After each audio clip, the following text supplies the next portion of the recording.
तो दोस्तों यहाँ पर हम बात करेंगे जेएसई लिमिटेड यानी कि जिसका नाम अब हो चुका है कोलैब प्लेटफॉर्म्स लिमिटेड।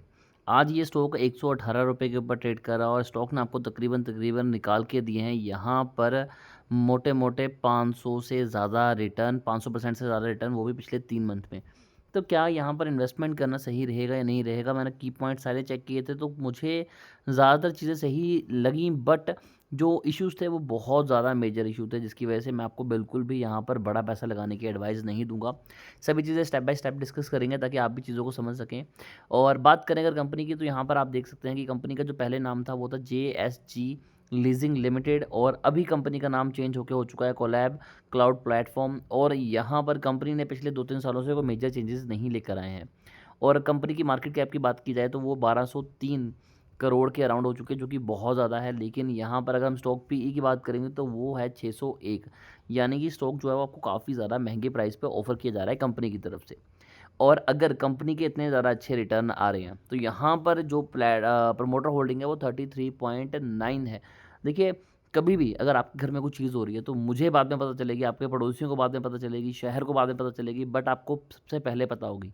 अगर कंपनी को पता था कि हमारा जो शेयर है वो 10x रिटर्न देने वाला है, तो डेफिनेटली प्रमोटर अपनी होल्डिंग इंक्रीज़ करते, डेफिनेटली करते। और ये तो नहीं है कि उन्हें रातों रात पता चल गया हो या फिर कोई मेजर इशू आया हो। तो यहाँ पर मैं अगर अगर देखूँ तो कंपनी की सेल्स भी पिछले 1 साल में सिर्फ 13% इंक्रीज़ हुई है। ले सॉरी, प्रॉफिट सिर्फ 13% इंक्रीज़ हुआ है, जबकि कंपनी की जो नंबर्स में सेल्स है वो 2348% इंक्रीज़ हुई है, जो कि बहुत ज़्यादा है।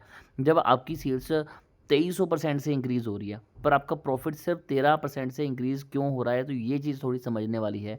3 सालों की सेल्स की बात की जाए तो वो मात्र 202% इंक्रीज़ हुई है, जबकि कंपनी की पिछले 1 साल में ही सेल्स जो हैं वो 2300% इंक्रीज़ हुई है, यानी कि पिछले, अगर ये 1 साल की सेल्स को निकाल दें तो कंपनी की सेल्स नामात्र के बराबर थी। अब यहाँ पर अगर हम चार्ट पे भी चेक करते हैं तो आप यहाँ पर क्लियरली देख पा रहे हैं कि स्टॉक को नॉर्मली बूस्ट किया गया है इस एरिया से। स्टॉक बिल्कुल कांस्टेंट जोन में ट्रेड कर रहा था, यहाँ पर स्टॉक को पंप एंड डंप किया गया, उसके बाद थोड़ा सा यहाँ पर अमाउंट निकाला जिन्होंने भी पंप किया होगा ऑपरेटर्स ने, उसके बाद वापस इन्वेस्टमेंट करके स्टॉक को जो है वो भगाया गया है।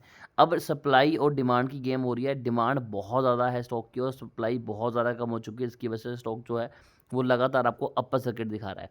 अब जिन लोगों ने बॉटम पे बाय किया हुआ है, डेफिनेटली वो अभी निकलने की तैयारी में है, क्योंकि उन्हें बहुत ज़्यादा अच्छे रिटर्न बन चुके हैं। और ये प्रैक्टिस एक तरह से देखी जाए तो ये काफ़ी हद तक लीगल भी है। इलीगल बड़े अमाउंट पे नो डाउट है, बट इन्हें ट्रैक करना अभी भी इंडियन गवर्नमेंट के लिए काफ़ी ज़्यादा मुश्किल है। तो ऐसे में ऑपरेटर्स इस चीज़ का फ़ायदा उठा के अच्छी खासा मुनाफा किसी भी शेयर से कमाते हैं। अगर आपके पास ऑलरेडी शेयर है तो आप यहाँ पर एग्जिट कर सकते हैं। और अगर अभी आप परचेज़ करने के मूड में हैं तो आपको थोड़ा-सा ध्यान रखना पड़ेगा। अब बात करते हैं कंपनी की जो मेजर जितनी भी रेवेन्यू है वो कहाँ से जनरेट होता है। तो कंपनी का सर्विसेज में ज़्यादा काम है, आईटी फील्ड से है।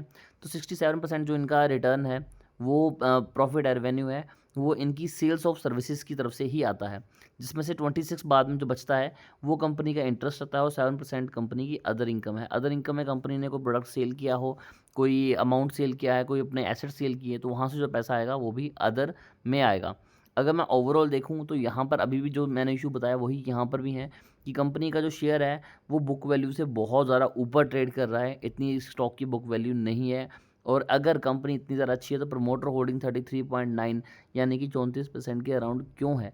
Company has a low return on equity of 7.60 over last 3 year.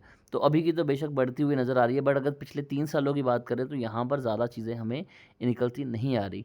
और अभी कंपनी का प्रॉफिट तो बड़ा अच्छा बता रहे हैं कि चलो कंपनी लॉस से प्रॉफिट बना चुकी है, बट अभी भी अगर हम इस पॉइंट को देखें तो ये बहुत अपने आप में चीज़ें बयान कर देता है। Earning include on an other income of ₹1.34। तो जब भी कोई कंपनी को अदर इनकम आ रही है तो अदर इनकम है वो बेसिकली बिल्कुल डिफाइन नहीं किया होता कि पैसा कहाँ से आ रहा है।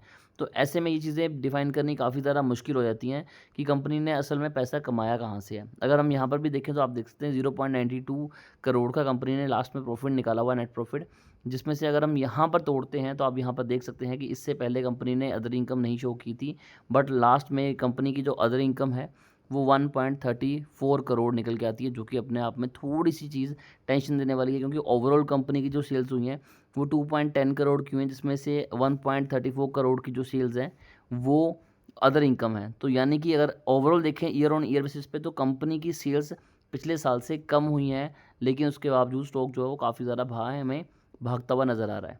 फिर भी शेयर को लेके अगर आपकी कोई भी क्वेरी है तो कमेंट कीजिए, हमारी कोशिश होगी कि आपको एक अच्छी एडवाइस दें।